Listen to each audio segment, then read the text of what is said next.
भोपाल से बड़ी खबर है। तबादला नीति आदेश जारी कर दिए गए। तबादलों से प्रतिबंध हटाने के आदेश जारी कर दिए गए। देर रात तबादला नीति 2025 के लिए आदेश जारी हुए हैं। 1 अप्रैल 2024 से 30 अप्रैल 2025 के कर्मचारियों के लिए आदेश जारी किए गए। कुछ कर्मचारियों का ट्रांसफर सीएम की अनुमति के बिना नहीं हो सकेगा। विभाग अपने लिए अलग से तबादला नीति बना सकेंगे। जिला के कर्मचारियों को जिले के भीतर तबादले होंगे। प्रभारी मंत्री के अनुमोदन से कलेक्टर ट्रांसफर करेंगे। कमजोर परफॉर्मेंस वालों का प्रशासकीय तबादला होगा। 30 मई तक ई ऑफिस से तबादले होंगे।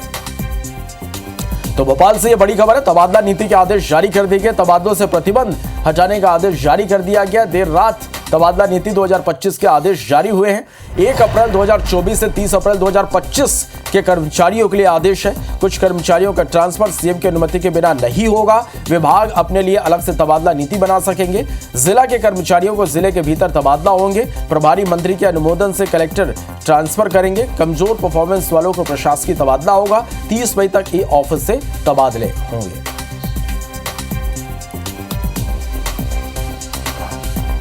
जारी कर दिए गए।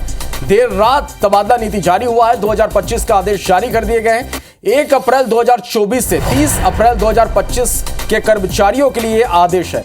कुछ कर्मचारियों का ट्रांसफर सीएम की अनुमति के बिना नहीं होगा। विभाग अपने लिए अलग से तबादला नीति बना सकेंगे। जिला के कर्मचारियों का जिले के भीतर तबादला होगा। प्रभारी मंत्री के अनुमोदन से कलेक्टर ट्रांसफर करेंगे। कमजोर परफॉर्मेंस वालों का प्रशासकीय तबादला होगा। 30 मई तक ई ऑफिस से तबादले होंगे। तो तबादला नीति 2025 लागू कर दिया गया। आदेश जारी कर दिए गए। तबादलों से प्रतिबंध हटाने के लिए आदेश जारी कर दिए। हरप्रीत हमारी संवाददाता ज्यादा जानकारी के साथ फोन लाइन पर जुड़ा। हरप्रीत, तबादलों के लिए जो नीति बनाई गई थी उसके लिए आदेश जारी कर देगा। अब किस तरह से आगे इसका पालन होगा?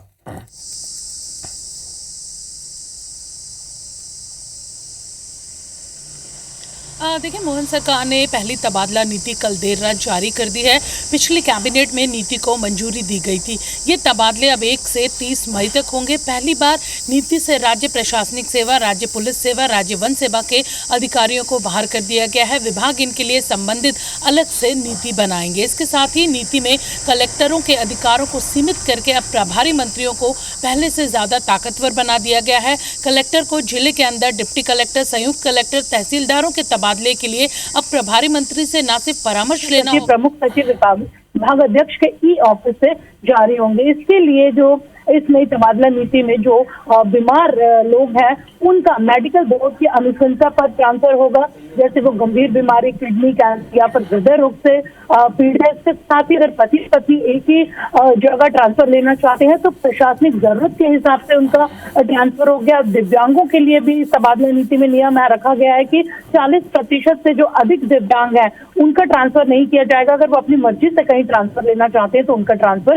किया जाएगा। इसके साथ ही जिन कर्मचारी अधिकारी को 1 साल से भी कम समय बचा है और रिटायरमेंट का, उनके भी ट्रांसफर यहाँ पर नहीं किए जाएंगे। इन तमाम जो नियम है उनको इस तबादला नीति में रखा गया। फिलहाल कल देर रात इस पहली तबादला नीति को मोहन सरकार ने जारी किया है। जी चलिए, बहुत शुक्रिया आपका हमारे साथ जुड़ने के लिए, तमाम जानकारी के लिए। भोपाल से बड़ी खबर है जहां तबादला नीति के आदेश जारी कर दिए गए। तबादलों से प्रतिबंध हटाने का आदेश जारी किए गए।